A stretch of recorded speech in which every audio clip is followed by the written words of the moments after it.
Hello everyone, welcome to channel maths zone with PP. मेरा नाम प्रशांत प्रणव है और मैं आज आप लोगों को क्लास 12th चैप्टर 4 डिटरमिनेंट्स की जानकारी दूंगा।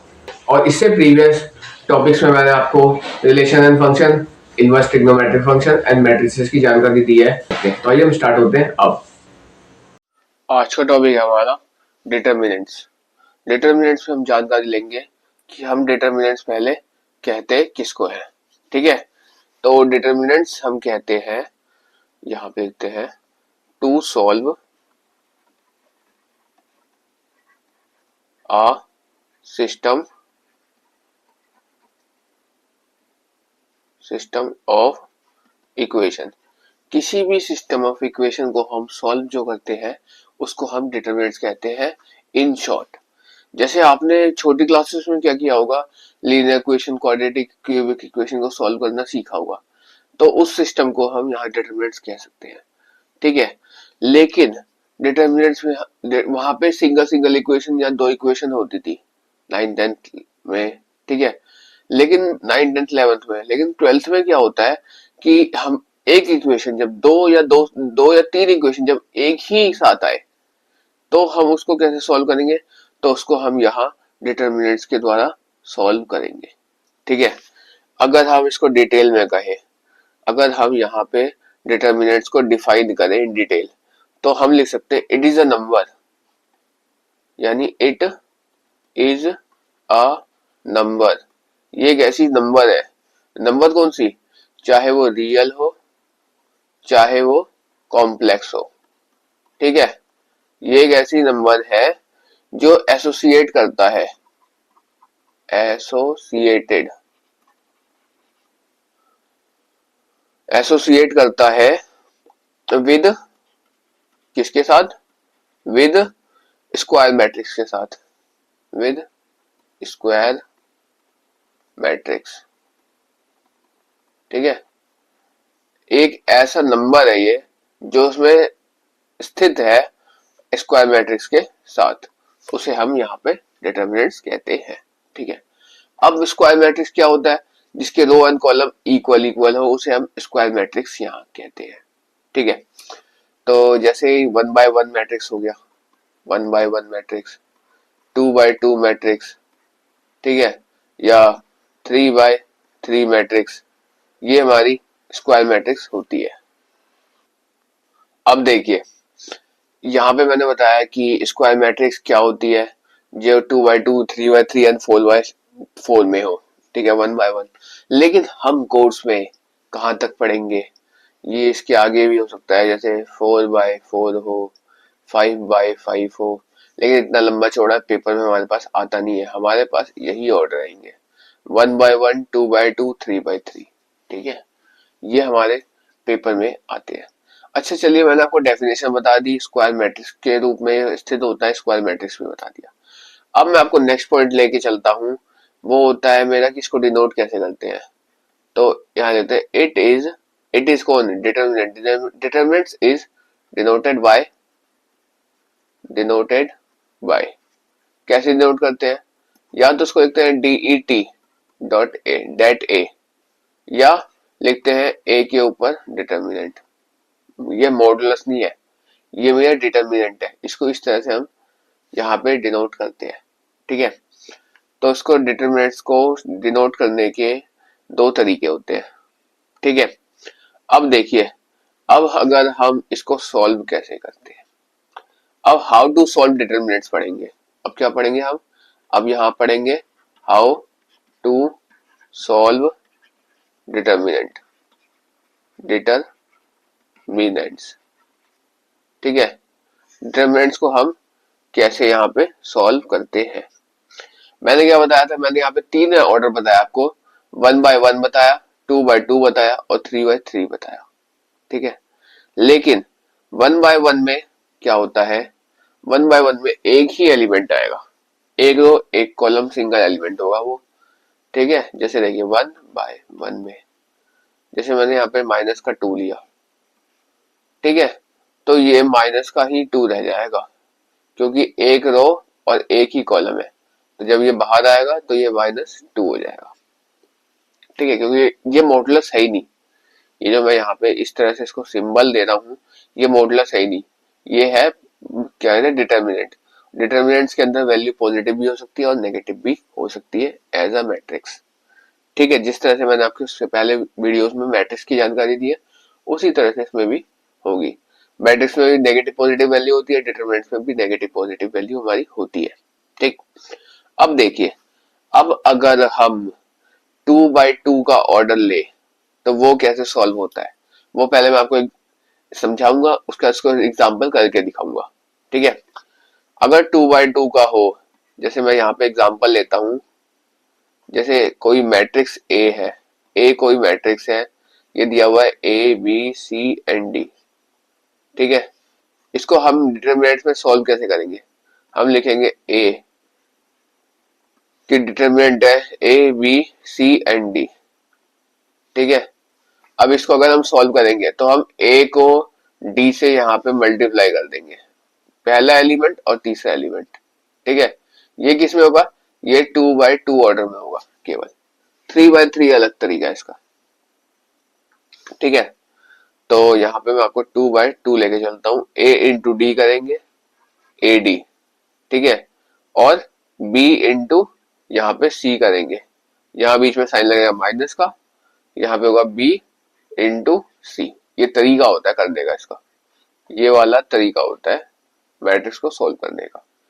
ठीक है, तो फिर जो भी आएगा वो मेरा आंसर हो जाएगा। अब जैसे देखिए एग्जाम्पल दिखाता हूँ मैं आपको इसके, यहाँ पे जैसे इसका एक एग्जाम्पल दिखाता हूँ, ये हो जाएगा 1 2 3 एंड 4। ठीक है, तो मैं 1 को 4 से यहाँ पे मल्टीप्लाई कर दूंगा, यानी 1 इंटू 4, और ये माइनस 2 को मैं यहाँ पे 3 से मल्टीप्लाई करूंगा, यानी 2 इंटू 3, यानी 4 माइनस 3 2 6। 4 में से 6 गया, मतलब छोटे में से बड़े को माइनस कर रहे हैं, तो यहाँ पे माइनस का 2 आ जाएगा, जो कि मेरा आंसर हो जाएगा। तो ये इस तरह से यहाँ पे 2/2 ऑर्डर हमारा यहाँ पे सॉल्व होगा। अब हम सीखेंगे और डिटरमिनेंट्स का ऑर्डर क्या, 3/3। 3/3 के यहाँ पे जानकारी लेंगे। जैसे मैं एक आपको एग्जांपल देता हूँ। ठीक है, पहले मैं एग्जांपल देता हूँ, फिर उसी को समझाऊंगा। एग्जांपल लेता हूँ फिर मैं यहाँ पे, जैसे यहाँ पे 1 2 3 1 3 2 2 3 1। ठीक है, जैसे ये एग्जांपल हो गया हमारे पास। अब हम इसको यहाँ पे सॉल्व करेंगे। तो सॉल्व कैसे करेंगे भाई, सबसे बड़ी बात है इसमें साइन। इसमें जो होता है, हर रो हर कॉलम का साइन होता है। ठीक है, तो वो साइन को ध्यान में रखना बहुत बड़ी बात होती है इसमें 3/3 ऑर्डर को सॉल्व करते वक्त। तो मैं आपको एक ट्रिक सिखा देता हूँ साइन को याद रखने का, और फिर वो कारण भी बताऊंगा कि वो साइन पॉजिटिव और नेगेटिव कैसे है। मैं एक ट्रिक बताता हूँ कैसे। ये देखिए, जैसे यहाँ पे, जैसे कि यहाँ पे मैंने लिया था, डिटरमिनेंट लिया है, एलिमेंट कितने, 1 2 3, यहाँ पे सॉरी आपको दिखाता हूँ, जो भी हमारा ये होगा, जो भी हमारा डायगोनल क्रिएट करेगा, यानी डायगोनल कौन क्रिएट कर रहा है, ये वाला एलिमेंट, ये वाला एलिमेंट और ये वाला एलिमेंट, और ये वाला, ये वाला और ये वाला, ये डायगोनल्स क्रिएट करते हैं। तो ये सारे पॉजिटिव हो जाएंगे हमारे, जैसे पॉजिटिव पॉजिटिव पॉजिटिव पॉजिटिव और ये पॉजिटिव।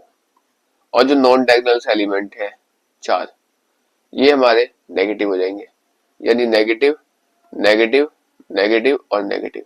ये तो है याद रखने का ट्रिक कि यहाँ पे किस में कौन सा साइन आएगा।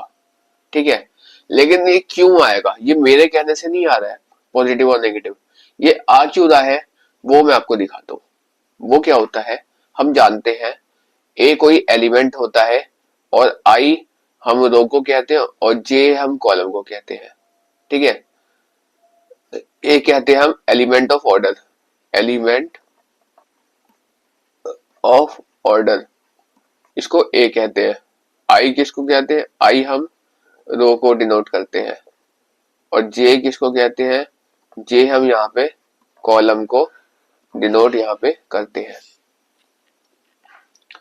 ठीक है, जब ये बात मैंने आपको क्लियर कर दी तो क्या होता है, अब मैं आपको एक छोटा सा एग्जाम्पल की ओर लेके चलता हूँ, जो कि मैंने आपको ये चीज मैट्रिक्स के अंदर भी समझाया था।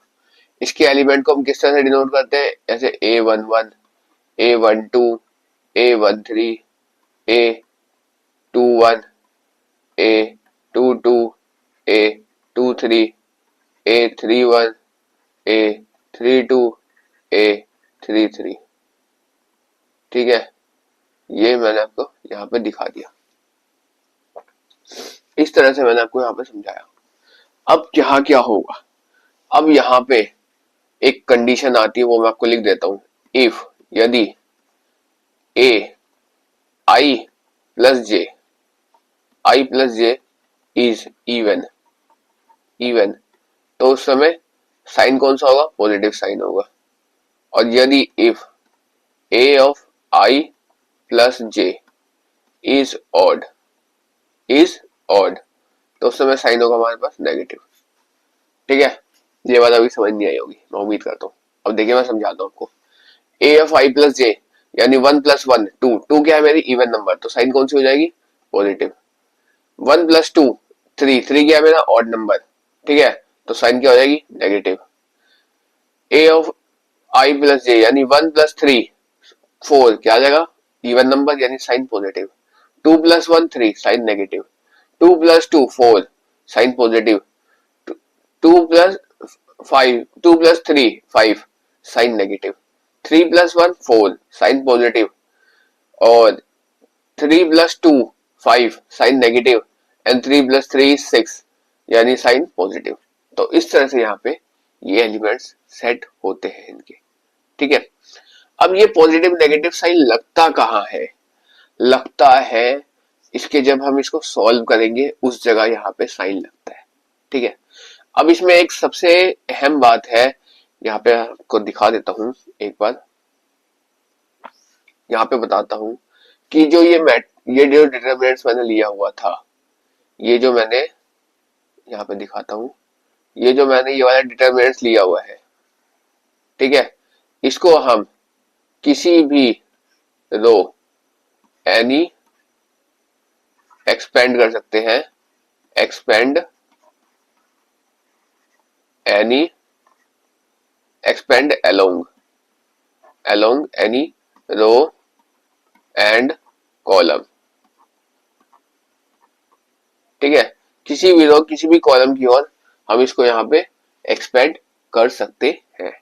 ठीक है, आप रो 1 भी ले सकते हैं, रो 2 भी ले सकते हैं, रो 3 भी ले सकते हैं। वैसे आप कॉलम 1 भी ले सकते हैं, कॉलम 2 भी ले सकते हैं, कॉलम 3 भी यहाँ पे ले सकते हैं। ठीक है, अब देखिए, अब मैं आपको इसको एक्सपेंड करके दिखाने वाला हूँ। अब देखिए, यहाँ पे मैंने एग्जाम्पल लिया हुआ है एक, ये क्या है, ये एक एग्जाम्पल है डिटरमिनेंट का, जिसको हम यहाँ पे एक्सपेंड करके दिखाएंगे इन ऑर्डर ऑफ 3/3 के ऑर्डर में इसको एक्सपेंड करके हम यहाँ पे दिखाएंगे। आप इसको किसी भी ऑर्डर में एक्सपेंड कर सकते हैं। मैं यहाँ पे रो 1 लेके कर रहा हूँ, आप रो 2 रो 3 कॉलम 1 कॉलम 2 कॉलम 3 कर सकते हैं। जिस तरह से मैं रो 1 का दिखाऊंगा उसी तरह से आप किसी भी रो या किसी भी कॉलम में एक्सपेंड कर सकते हैं। ठीक है, तो आइए हम इसके बारे में जानकारी लेते हैं। इसमें क्या है, अगर मैं इसमें ये एलिमेंट 1 लूंगा, क्योंकि ये जो है ये क्या है मेरी रो 1 का अगर मैं पहला एलिमेंट लूंगा तो रो 1 का साइन क्या होता था, प्लस माइनस एन प्लस, ये साइन होता था रो 1 का। ठीक है, तो अगर मैं 1 लूंगा इसके अंदर तो मैं first row and first column को डिलीट कर दूंगा। A11 है तो 1 और ये 1 फर्स्ट कॉलम को डिलीट कर दूंगा। बाकी जो 4 एलिमेंट मेरे पास बचेंगे उसको मैं यहाँ पे नोट डाउन कर लेता हूँ, 3 3 3 एंड 1। ठीक है, बीच में साइन आएगा नेगेटिव। फिर अगर मैं इस 2 को लूंगा, ठीक है, यानी A12 ले रहा हूं, क्योंकि रो 1 को ही लूंगा मैं, इसमें भी R1 अलोंग R1 चलूंगा, तो इस 2 को लूंगा, तो मैं क्या करूंगा, फर्स्ट रो और सेकंड कॉलम को डिलीट कर दूंगा, तो ये 4 एलिमेंट मेरे पास बचेंगे। यानी 1 2 3 एंड 4, 3 एंड यहाँ पे 1। ठीक है, तो इसको हम यहाँ पे ले लेते हैं।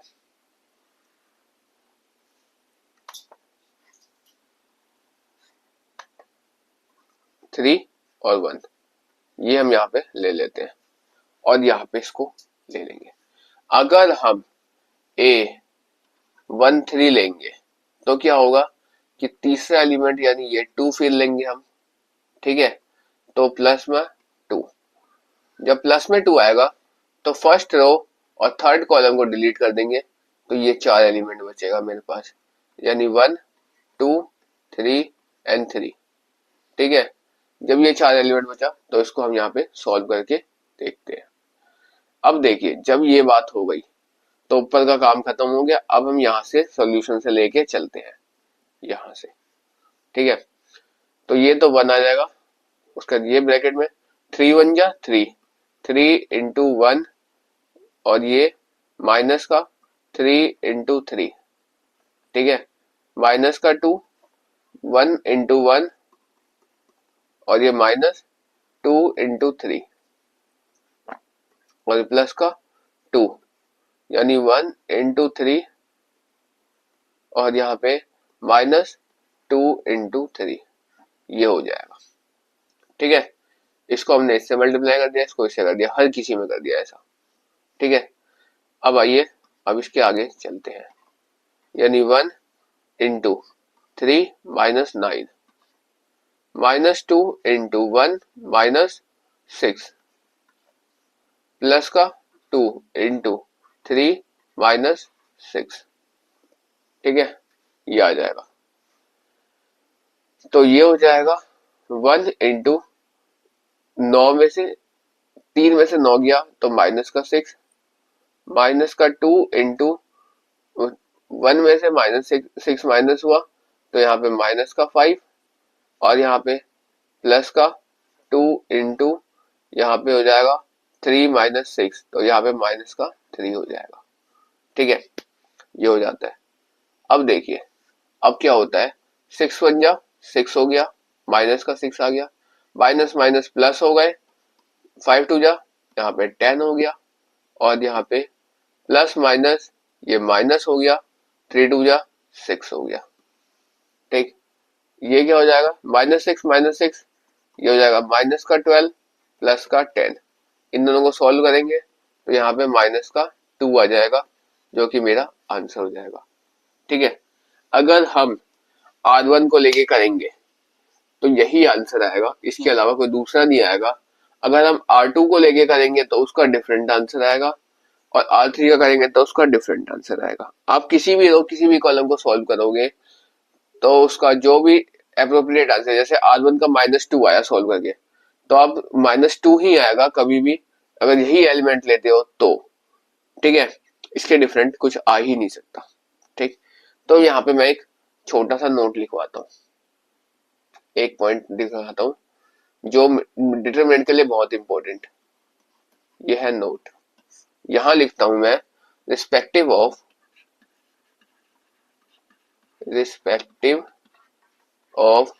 रोज एंड कॉलम्स। ठीक है, respective of row and column you are expanding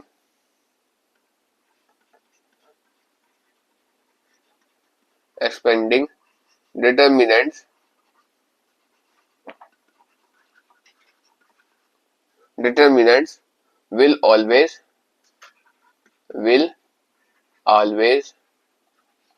same, वो हमेशा सेम हो जाएगा। या देखिए यहाँ क्या होता है, area of triangle by using determinants formula.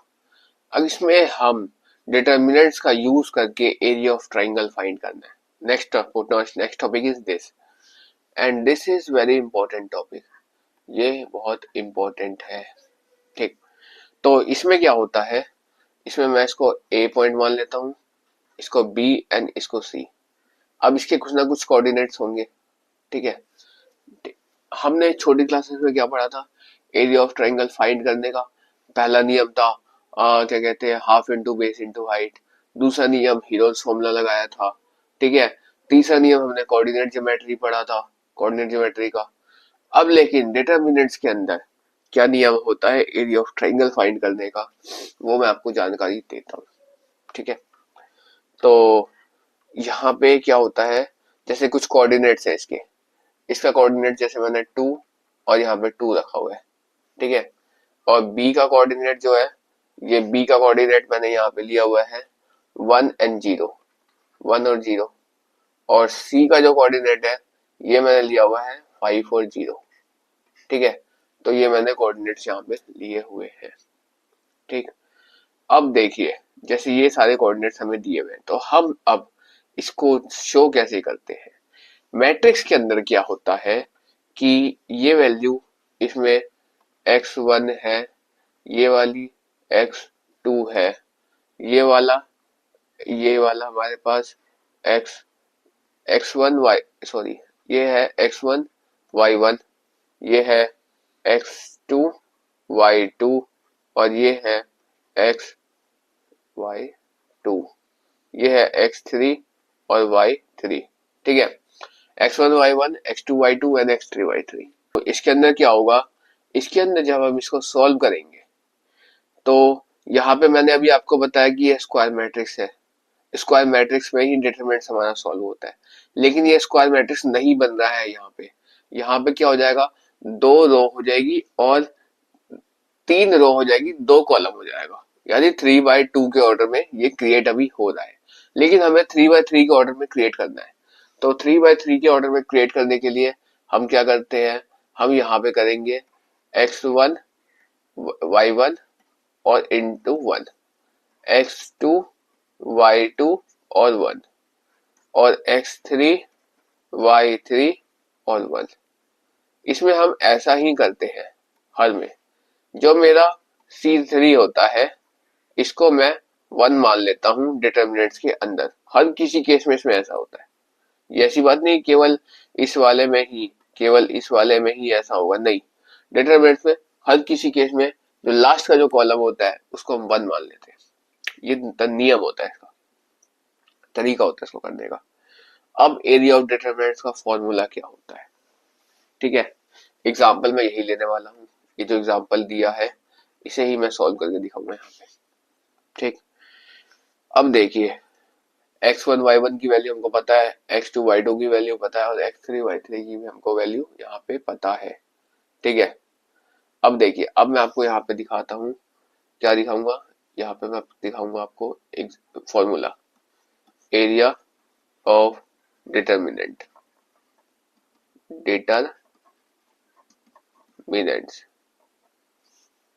Area of determinant, area of triangle.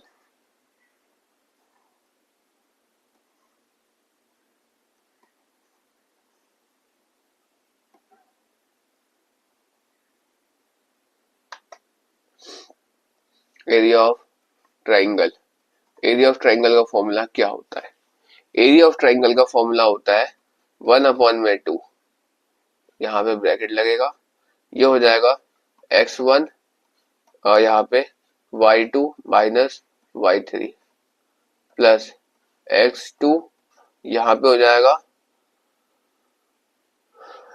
y1 minus y3 और यहाँ पे प्लस x3, ये हो जाएगा यहाँ पे y1 माइनस y2, ठीक है। तो यहाँ पे ये कुछ इस प्रकार से हो जाता है, ठीक है। अब देखिए, अब मैं आपको यहाँ पे इसको सॉल्व करके दिखाता हूँ। फॉर्मूला मेरा यहाँ पे है, इसके नीचे इसका सॉल्यूशन होगा, मैं यहाँ से लेके चलता हूँ, ठीक है। अब देखिए, अब क्या हो जाएगा, अब जब फॉर्मूला मैंने लिख ही दिया है, एरिया ऑफ ट्राइंगल मुझे फाइंड करना ही है, तो 1/2, x1 क्या है, 2 है, यानी 2 इंटू, अब देखिए क्या हो जाएगा यहाँ पे, 2 इंटू y2 और माइनस y3 है 0, यानी 0 माइनस 0 और यहाँ पे ये हो जाएगा, यहाँ पे ये हो जाएगा माइनस, ठीक है, ये हो जाएगा माइनस। अब क्या हो जाता है, माइनस हो गया। अब यहाँ पे x2 क्या है, x2 क्या है मेरे पास 1, यानी 1 इंटू 1 इंटू यहाँ पे हो जाएगा 2 माइनस 0, ठीक है, और यहाँ पे प्लस ये क्या हो जाएगा 5, 5 इंटू 0 माइनस 2 माइनस 0, ठीक है, ये हो जाएगा। अब हम इसको सॉल्व कर लेते हैं, 1/2, और हाँ इसके आगे भी यहाँ पे मॉडुलस लगता है, यहाँ पे इसमें मॉडुलस लगता है। मॉडुलस क्यों लगता है, क्योंकि एरिया ऑफ ट्राइंगल जो है, कोई किसी का भी एरिया, ट्राइंगल का ही नहीं किसी का भी एरिया नेगेटिव वैल्यू आ ही नहीं सकती। लेकिन हमारे डिटर्मिनेंट्स में क्या चांस है, डिटर्मिनेंट्स में हमारे नियम है कि इन वैल्यू पॉजिटिव भी होती है और वैल्यू नेगेटिव भी होती है। तो उसको यहाँ पे नेगेटिव को पॉजिटिव बनाने के लिए हम यहाँ पे मॉडुलस का साइन लगाते हैं, ठीक है, तो वो चीज होगा यहाँ पे। ये देखिए, ये हो जाएगा 2 इंटू 0 माइनस यहाँ पे हो जाएगा 1 इंटू 2 और यहाँ पे प्लस 5 2 जा 10, 5 इंटू 2, ये हो जाएगा, ठीक है। तो ये हो जाएगा 1/2 इंटू 0 माइनस 2 प्लस 10, ठीक है, ये आ जाएगा। फिर ये हो जाएगा 1/2 इंटू 10 में से 2 गया यानी 8, माइ 8 आ गया। अब इसको काट दिए, यहाँ पे मॉडुलस साइन लगता रहेगा साथ ही साथ, ठीक है, ये भी मॉडुलस साइन आएगा इसके साथ, तो ये आ गया 4। तो 4 तो पहले से ही पॉजिटिव है, तो आंसर भी 4 आ जाएगा। ये आपका आंसर आ गया। इस तरह से आपका यहाँ पे एरिया ऑफ ट्राइंगल निकल जाता है। अब पॉइंट्स है हमारा condition of collinearity of the 3 points, 3 points के कोलिनियरिटी की कंडीशन।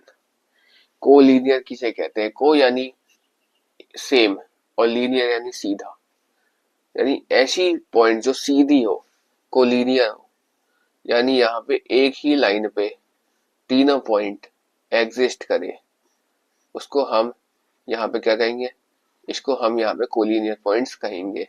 कि एक लाइन पे तीनों पॉइंट्स एग्जिस्ट करे वो हमारा कोलिनियर होता है, यानी 3 points lie on a same plane, ठीक है, उसको हम कोलिनियर कहते हैं। यानी इसका नाम दे देते हैं, जैसे इसका ए है, इसका बी है और इसका सी है, ठीक है। तो यहाँ पे हम क्या कह सकते हैं, यहाँ पे हम कह सकते हैं ये ए, ये बी और ये सी, ठीक है। तो उसको हम क्या कह सकते हैं, यहाँ पे एरिया ऑफ ट्राइंगल निकालने के लिए जब हमें एरिया ऑफ ट्राइंगल प्रूफ नहीं करना हो, तो उस कंडीशन में अगर हमें प्रूफ करना है कि क्या a प्लस बी प्लस सी, यानी ए बी सी तीनों कोलिनियर है, नॉर्मल कोलिनियर प्रूफ करना हो, तो ये कोलिनियर हो जाएगा। लेकिन एरिया ऑफ ट्राइंगल जब हमें प्रूफ करना होगा तो 2 पॉइंट्स कोलिनियर हो सकता है, एक पॉइंट नॉन कोलिनियर ऑलवेज होगा, जब भी वो हमारे पास एरिया ऑफ ट्राइंगल बनेगा, यानी ट्राइंगल वो क्रिएट होगा, ठीक है। 2 पॉइंट्स आपके कोलिनियर हो सकते हैं, एक पॉइंट्स आपका हमेशा नॉन कोलिनियर होगा, ठीक है। तो उसी चीज को मैं यहाँ पे लिख देता हूं कि if A B and C, if A, B and C, A, B and C are collinear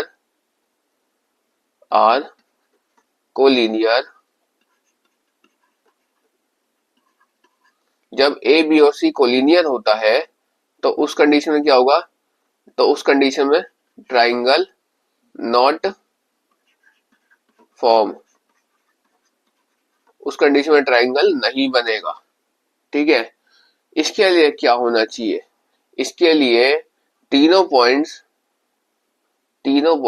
यानी इसके लिए ट्राइंगल बनने के लिए 2 पॉइंट जो है वो कोलिनियर हो सकते हैं, कोलिनियर हो सकता है, और एक पॉइंट जो है ये मेरा नॉन कोलिनियर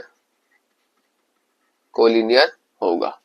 ठीक है, तभी ट्रायंगल हमारे पास यहाँ पे संभव होगा। ठीक, अब हमारा जो है नेक्स्ट पॉइंट, उसकी ओर मैं आपको लेके चलता हूँ। तो नेक्स्ट पॉइंट क्या है हमारा? नेक्स्ट पॉइंट है यहाँ पे हमारे पास, नेक्स्ट पॉइंट क्या है? नेक्स्ट पॉइंट है हमारे पास माइनर्स एंड कोफैक्टर्स। ठीक है, नेक्स्ट पॉइंट यहाँ पे दिखाता हूँ मैं आपको, ये हो जाता है माइनर्स एंड कोफैक्टर्स।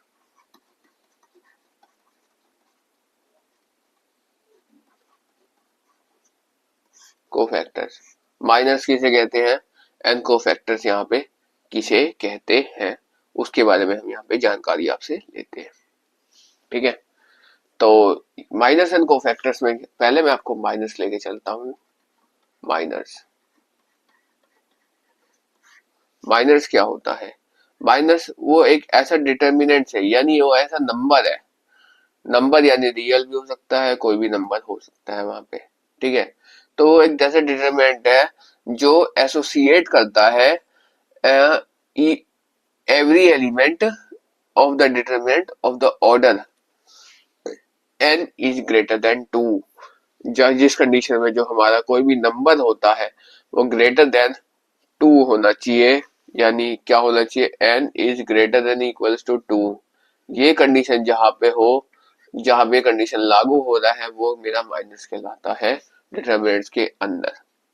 ठीक है, जैसे मैं इसमें 2x2 ऑर्डर का पहले सिखाता हूँ आपको। 2x2 ऑर्डर, तो इसमें क्या होगा? 1 2 4 एंड 3, ये लिया। अब देखिए, अब अगर हम इसको 2-3 बार और लिख देते हैं। अब देखिए माइनस के अंदर, इसका एग्जांपल मैं आपको दिखा रहा था, 1 2 3 एंड 4 ये लिया हुआ है मैंने, 1 2 3 एंड 4।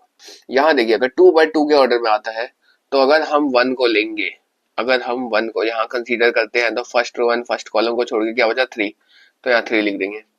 अगर हम इसके दूसरे एलिमेंट यानी 4 को कंसीडर करते हैं, तो अगर हम 4 को कंसीडर करेंगे तो फर्स्ट कॉलम को डिलीट करके क्या बचा यहाँ पे? 2, यानी 2 का डिटरमिनेंट यानी 2 आ जाएगा।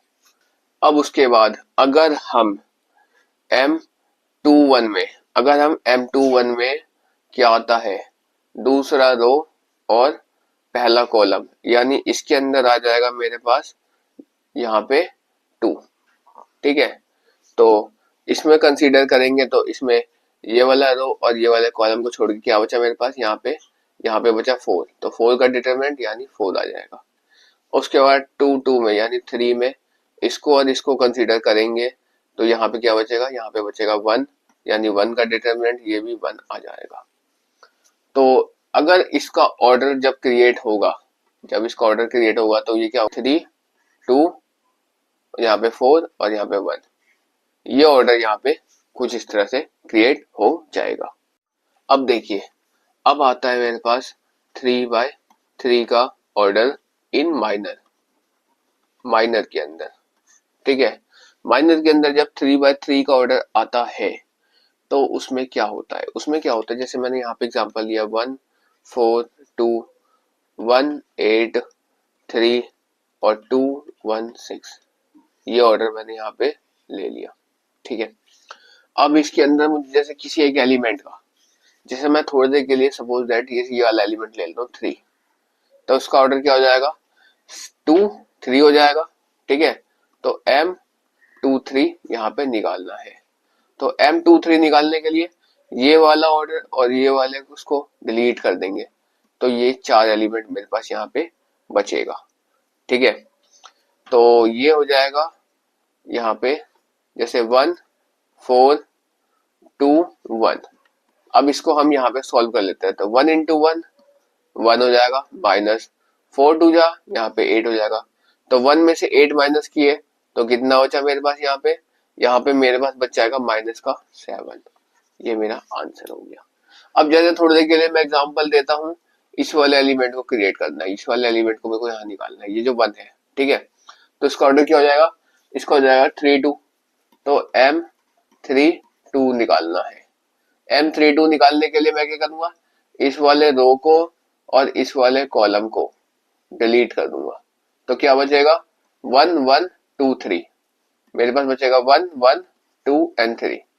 इसको अब मल्टीप्लाई करता हूँ तो 1 इंटू 3 यानी 3 माइनस 2 इंटू 1 यानी 2, 3 में से 2 गया तो ये 1 बचा, ये मेरा आंसर हो जाएगा। इसी तरह इसके सारे एलिमेंट्स यहाँ पे एक एक करके निकलते जाएंगे। ठीक है, अब देखिए, अब आती है बात कोफैक्टर्स की ओर। अब देखिए, अब होता है कोफैक्टर्स। कोफैक्टर्स और माइनर्स में बहुत छोटा सा डिफरेंस है। ठीक है, अब कोफैक्टर्स किसे कहते हैं? ये करस्पॉन्डिंग होता है माइनर के, यानी लिख सकते हैं it is corresponding to minor. Minor के करस्पॉन्डिंग होता है, उसको हम कोफैक्टर्स यहाँ पे कहते हैं।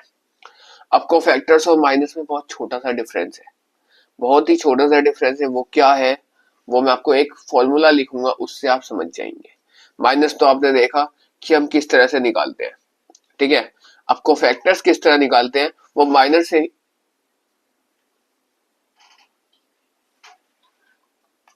अब क्या होता है, माइनर्स और कोफैक्टर्स को मैं एक फॉर्मूले से डिनोट करके दिखाऊंगा। ठीक है, तो वो फॉर्मूला क्या होता है, सी ऑफ आई जे। सी यानी कोफैक्टर ऑफ आई जे, यानी आई रो और जे कॉलम। ठीक है, ये क्या हो जाता है, ये हो जाता है -1 की पावर आई जे। ठीक है, आई प्लस जे, -1 की पावर आई प्लस जे, और ये हो जाता है इंटू एम माइनर ऑफ जो भी एलिमेंट होगा, यानी आई प्लस यहाँ पे जे हो जाएगा। जो ये वाला जो फॉर्मूला होता है, ये मेरा कोफैक्टर का फॉर्मूला होता है। अब देखिए, जैसे कैसे एग्जांपल में आपको दिखाता हूँ, एग्जांपल में आपको समझाता हूँ। जैसे मैं लूंगा सी ऑफ 2 3 लूंगा, तो यहाँ पे हो जाएगा, जैसे मैं आपको एग्जांपल दिखा रहा था, एग्जांपल मैंने यहाँ पे लिख देता हूँ एक बार, 2 1 4 और यहाँ पे 1 2 3 और यहाँ पे लिया था 1 3 एंड 2। यही मैंने अभी इससे पहले एग्जांपल लिया था। इसमें मुझे थर्ड का निकालना था माइनर, तो इसमें मैंने ये वाला रो और ये वाला कॉलम डिलीट कर दिया था। तो उसके बाद इसका माइनर क्या आ गया था, इसका माइनर मेरे पास आ गया था यहाँ पे 1 2, सॉरी, इसका माइनर आ गया था मेरे पास यहाँ पे 2 1 1 3। ठीक है, तो 3 2 जा 6 -1। ठीक है, तो 6 -1 किए तो यहाँ पे आ गया था मेरे पास 7। ठीक, तो ये मेरे पास माइनर में आ चुका था यहाँ पे। अब इसमें हम क्या करेंगे, ठीक है, तो इसमें हम क्या करेंगे, तो m किसकी वैल्यू है, ये m ऑफ 2 3 की वैल्यू है ये। जैसे मैंने एग्जांपल लिया, इसकी मैंने वैल्यू निकाल दी माइनर की पहले। ठीक, अब मुझे इसका कोफैक्टर निकालना है, c ऑफ 2 3 का कोफैक्टर मुझे निकालना है। तो अब मैं क्या करूंगा, -1 की पावर 2 + 3 हो जाएगा। ठीक है, into minor of 2 3 into minor of 2 3, यानी -1 की पावर 5 इंटू ये 2 3 जो है, इसकी वैल्यू क्या है 7। ठीक, यानी ये कुछ इस तरह हो जाएगा, -1 की पावर 5 है, यानी -1 इंटू 7। अगर मेरा, यहाँ पे आपको एक छोटी सी चीज बताता हूँ, अगर मेरा पावर जो है इवन नंबर है तो वो साइन पॉजिटिव हो जाता है, अगर मेरा पावर ऑड नंबर है तो वो साइन नेगेटिव हो जाता है। इस बात की आपको ध्यान रखनी है। ठीक है, तो यहाँ पे मेरा जो है पावर, ये मेरा ऑड नंबर है, इवन नहीं है, ये ऑड नंबर है 5। तो -1 इंटू 7 करेंगे तो यहाँ पे हो जाएगा माइनस का 7, और ये मेरा कोफैक्टर हो जाएगा c ऑफ 2 3 का। इसी तरह हम बाकी सबके भी कोफैक्टर्स निकाल सकते हैं। Adjoint of determinants, adjoint of determinants की जानकारी हम यहाँ पे आपको देते हैं। एडजॉइंट हम कहते किसे हैं, एडजॉइंट कहते हैं it is related to square matrix. ये किससे रिलेटेड होता है, ये होता है, यहाँ लिखते हैं it is related to square matrix, square matrix से रिलेटेड होता है। अच्छा चलिए इसको डिनोट कैसे करते हैं, यह लिखते हैं डिनोटेड बाय, इसको डिनोट करते हैं ए डी जे और यहाँ पे छोटा सा ए लिखते हैं, ए डी जे इंटू ए, ये होता है एडजॉइंट ऑफ ए, यानी एडजॉइंट ऑफ गिवन डिटरमिनेंट्स। यहाँ पे मैंने ए लिया है, आप कोई सा भी अल्फाबेट ले सकते हैं। अच्छा एडजॉइंट ऑफ ए होता क्या है, मैंने यहाँ बताया कि स्क्वायर मैट्रिक्स से रिलेटेड होता है, लेकिन अभी भी ये नहीं बताया कि होता क्या चीज है ये होता है एडजॉइंट ऑफ ए जो है, ये क्या होता है, ये होता है कोफैक्टर ऑफ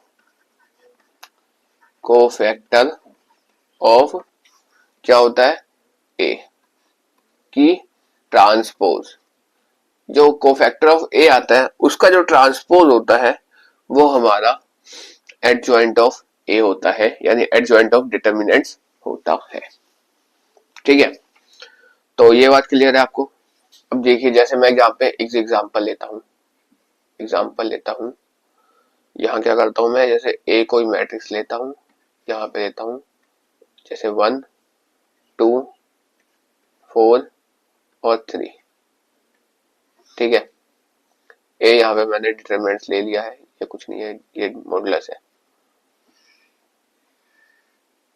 एक मिनट,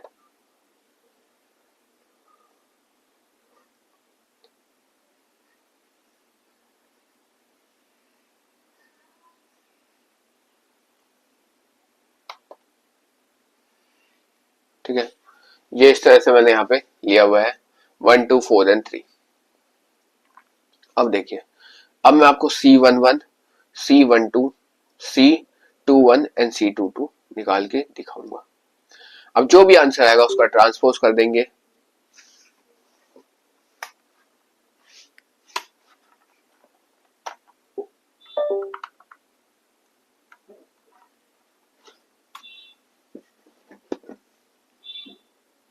अब देखिए, अब हमारे पास यहाँ पे जो भी आंसर आएगा उसका हम यहाँ पे ट्रांसपोज कर देंगे, तो यहाँ पे हमारा एडजॉइंट ऑफ डिटरमिनेंट्स आ जाएगा, क्योंकि यहाँ पे मैंने कहा है कोफैक्टर ऑफ ए, और कोफैक्टर को हम किससे सी से डिनोट करते थे।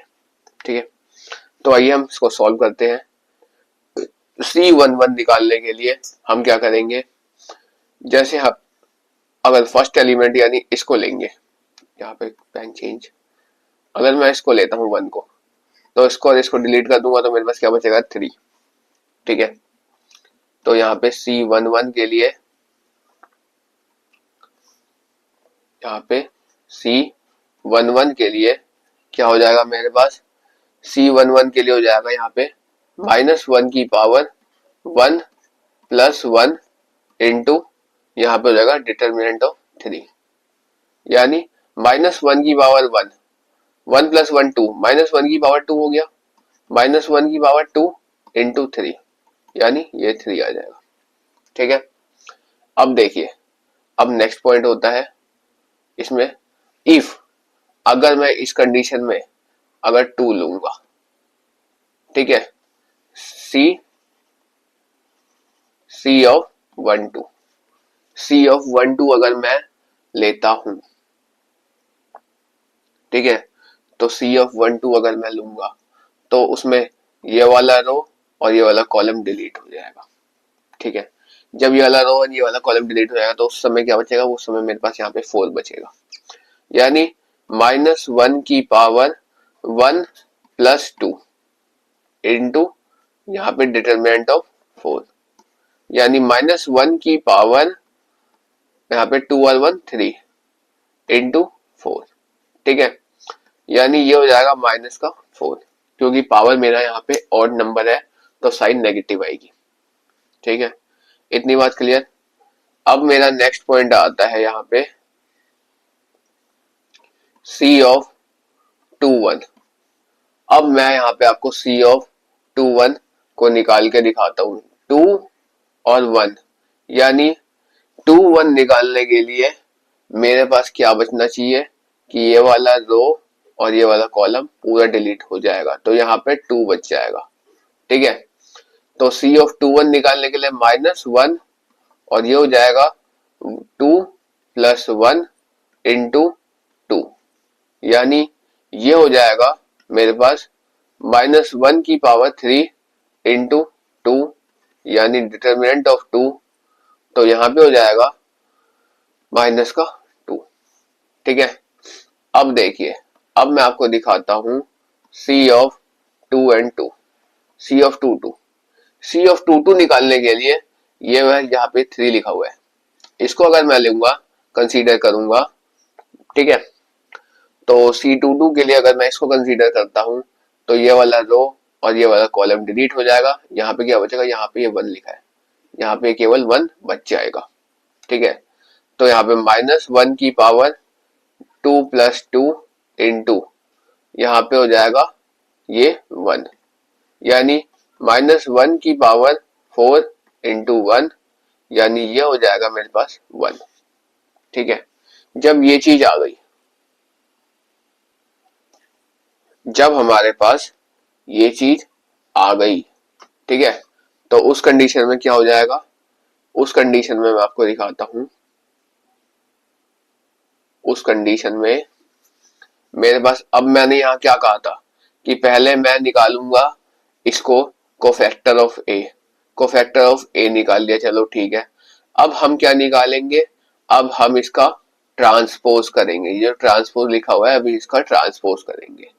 इसकी वैल्यू क्या आई है, इसकी वैल्यू जो भी आई है उसको हम लिख लेते हैं पहले, यानी ये आई है 3, ये आया है -4, ये आया है -2 और ये आया है 1। ठीक है, तो ये क्या आया है, ये आया है एडजॉइंट ऑफ ए बराबर। ठीक है, अब हम क्या करेंगे, अब हम इसका ट्रांसपोज करेंगे। अब हम इसका ट्रांसपोज करते हैं, तो ट्रांसपोज क्या कहता है, रो को कॉलम में क्रिएट कर देता है, कॉलम को रोज में ये क्रिएट कर देता है। ठीक है, तो जब ये करेंगे तो ये हो जाएगा 3 -2 -4 और ये 1, ये तो हो गया मेरा 2/2 ऑर्डर। अब 3/3 ऑर्डर में भी इसी प्रकार हो जाएगा, यानी यहाँ लिखते हैं सेम एज 3/3। ठीक है, 3/3 में सेम एज 2/2, 2/2 की तरह ही 3/3 में भी होगा।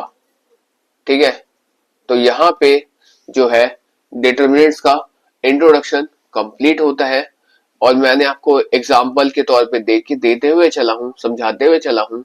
अब मैं आपको इसके बारे में एक्सरसाइज में जानकारी दूंगा। ठीक है, तो that's all for today, we will meet again on the next class.